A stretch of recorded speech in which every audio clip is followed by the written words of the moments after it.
দুপুরে ভাত খেতে বসেছি।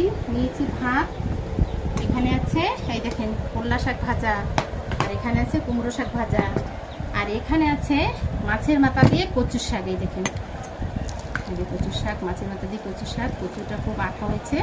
নিয়ে নিচ্ছি কচুর শাক থালায়। আর এই দেখেন এখানে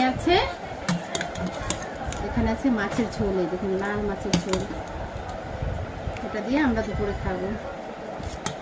এই দেখুন লাল মাছের ঝোল। আর এখানে আমি আমের জুস রেখেছি, ভাত খাবো আর আমের জুস খাবো। আমার গলা শুকিয়ে যাচ্ছে। এই দেখেন করলা শাক ভাজা, করলা শাকটা নিয়ে নিচ্ছি থালায়।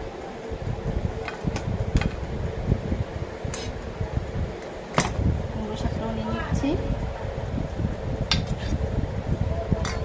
এই গরমে শাক পাতা বেশি খেতে হয়।